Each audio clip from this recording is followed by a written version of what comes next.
Well, happy Halloween, friends. We're going to do a review of the Jack-o'-lantern tarot. Let's actually zoom in on it. Um, so this is not a new deck. Let's see, do I know when it came out? I don't. Maybe the little guidebook says. Anyway, not a new deck, but recent in the last couple years, two years, 3 years, maybe this year. I don't know. I don't think it was this year. Doesn't matter. It is the Jack-o'-lantern tarot. I haven't really done any Halloween content this year. I don't really feel all that excited. But I thought I would do a little something. So, as I do, I sometimes get bored and depressed and assume that spending money on things that I don't have will improve my mood. And that usually doesn't work, but I actually like this deck. It's a Los Scarabeo deck, so every problem that you have with Los Scarabeo decks, you will have with this one. But it is very weird, and I don't know. It's like I like it. I don't get it. It doesn't make a whole lot of sense to me. I don't even know why I feel that way, but I do. So, but I like it, and it's Halloween time. So, we are going to look at the deck. This is not an unboxing. I've definitely looked at this and worked with it a bit. So, 78 spooky and magical tarot cards with instructions. It's funny that they don't put the art. Oh, a deck by Giuliano Costa. So pretty standard Los Scarabeo box.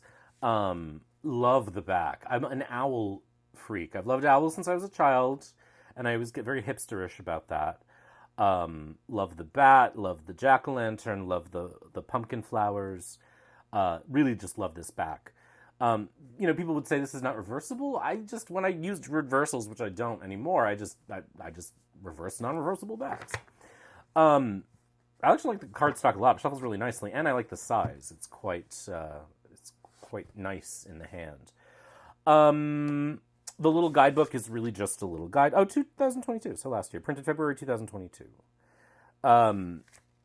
So it's just a little white book. Doesn't really say much at all. Whoops, I thought something was falling, but it's not. It's just me losing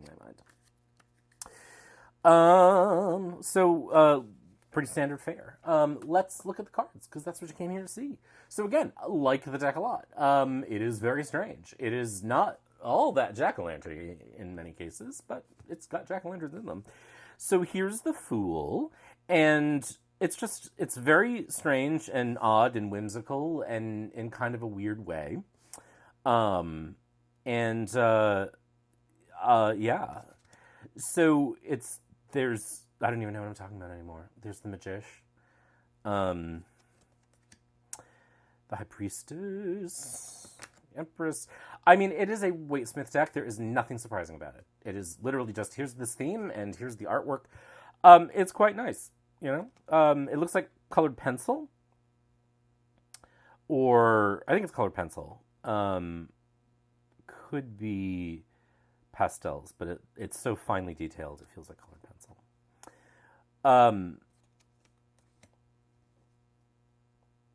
See, there aren't even like jack-o'-lanterns in every card, and most of them don't have it. It really just has kind of a very Italianate, sort of never time quality to it. But I mean, there's some interesting details. I think it's really artistically interesting, like the little Venus flytraps, this body sort of coming out of the tree in strength, there's a lot. It's a deck that, like, I love this Hermit. Love this Hermit. It's a deck that kind of bears, little details when you read with it. And you're like, oh, I didn't notice that. Like this little owl mask on the Justice card, it's on the tummy. It's just interesting. Again, love this death. Really dig it. It's weirdly not specific. It doesn't, the back feels more sort of Halloween-y than the deck itself does. It's not, I think you could use this whenever you wanted to. It doesn't have a particularly Halloweenish feel to me. It just has kind of this sort of generalized, sort of macabre yet fine art, I don't know, quality to it. which is why I kind of stayed away from it. So I hadn't planned on getting it, and when I was reading at the market the other night, I had brought the Halloween Tarot with me, the Kipling West, which is kind of the classic. And someone said, "Oh, I've never seen this before," and I said, "Oh, it's really old. This is one of my oldest decks." And they said, "Oh, get the Jack-o'-lantern Tarot, but I have to get this one," meaning the Halloween Tarot. And I was like, "Jack-o'-lantern Tarot? That does not ring a bell." And then I Googled it while I was between clients, and I was like, "Oh, right." So I just ordered it right then. I figured I'm making money tonight. I'll just order the damn deck. So I did. Oh, now we're in the suits, incidentally. Now things are falling. I just cannot with myself some days. Everything falls. I am like... I'm klutzy even with things that I'm nowhere near or not touching. So I guess don't invite me to the prom and pour pig blood on me. So yeah, so I was like, yeah, well, let's check it out. We'll do like a little review for the channel. I mean, it's weird, but I think that's why I like it. You know, I think to me it's sort of on a par with the, oh God, what is that Marseille with all the intestines? I'm looking at it right now. The Tarot Marseille Par Polka, or yeah, that thing. Not as gory. But in a sort of similarly disarming vibe. And maybe this is kind of like Bosch, or Bosch. Is it Bosch? Hieronymus Bosch? It's giving Bosch. And actually a friend of mine, very good friend of mine, gave me the Bosch Tarot once, which is quite pretty, although his work terrifies me. But it has that Bosch Garden of Earthly Delights vibe. But maybe slightly less distressing. So, lots of rich color tones, lots of purple and green, which is a color combination that I quite enjoy. Green is my favorite color. Purple is among my more delicious, fond colors. So now we're in cups. Like, I just love things like the little owl, in the... Come on. Focus, fucker. Money. Oh, there we go. There, see, little owl. I love owls. So, I don't know. I like it. I sort of wish I had it before the market, because I was not weirdly feeling the Halloween Tarot that night. I don't know why. I read mostly with Taroki and Friedborg's Taroki. But it was getting... I always bring 2 decks with me, and it was wise that night, because it was humid, and the Taroki was just getting a little, not sticky, but just humid, so it gave me a chance to, like, rest it. Yeah, I mean, so art-wise, you're not getting anything exceptionally revolutionary. I do quite like this. It's giving something... Actually, this whole deck feels a little Solabusca-esque, too. This is much more swordsy to me than a heart, you know. In fact, it makes far more sense, swords-wise. Now, we have the 3 of swords traditionally in the way that Pamela Coleman Smith drew it, because, I think in part because of the Solabusca, I think in part because of the traditional fortune-telling associations, at least the ones that the Golden Dawn adopted.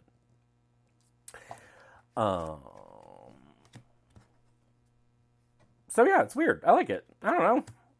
What do you say about weird things that are kind of cool? Is it going to be a standard reader for me? I don't think it'll become part of the rotation, but I think it's got opportunities. I think I'll use it. I've definitely read with it already. Not a lot. This hasn't been the busiest reading month, last couple months for me. Don't know why. Maybe people are sick of me, which is entirely likely, because I get sick of me too. So here we are in Pentacles, as the Greek tragedians would say.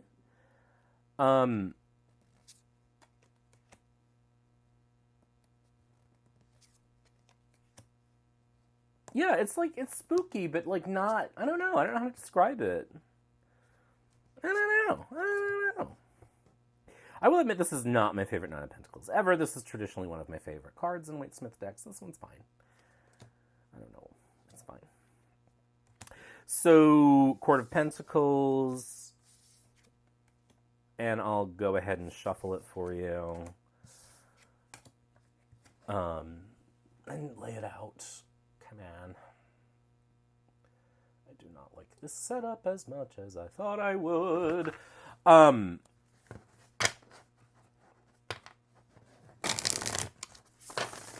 So it shuffles really nicely in this very, in the way that mass market cardstock traditionally does when it's not US Games Golden, not Golden, Zodiac Tarot with that bizarre, awful, glossy stock.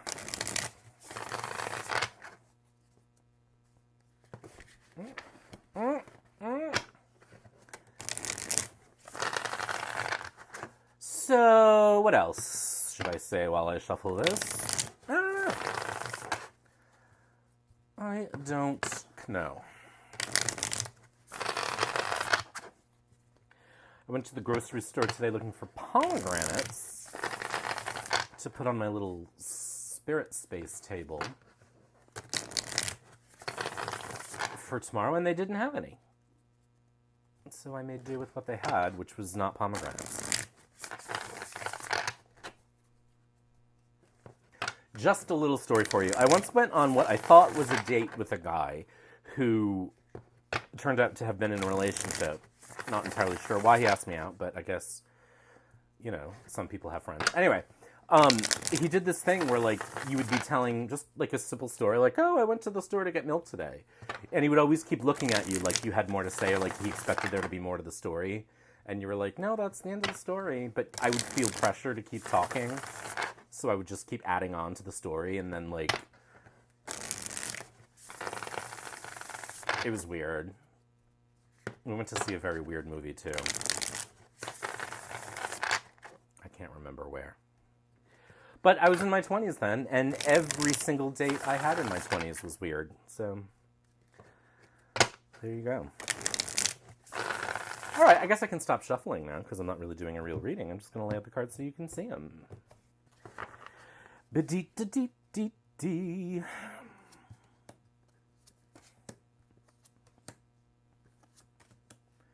So you can see as I'm laying them out, it doesn't look particularly Halloweenish or even autumnal. It actually looks very summery. What with the richness of the hues, as one might say. Oh, you're not even in the full... I guess I can smell a little more. Thingamaroo. So yeah, that's it. I like it, but I don't know what to say about it. It's weird. It's very strange. It is quite beautifully illustrated. However, it is the Jack-O-Lantern Tarot, produced by US Games, created by Giuliano Costa, and I hope you enjoyed this video. Happy Halloween for what it's worth. Take care, be good, and hopefully we'll talk soon. Bye.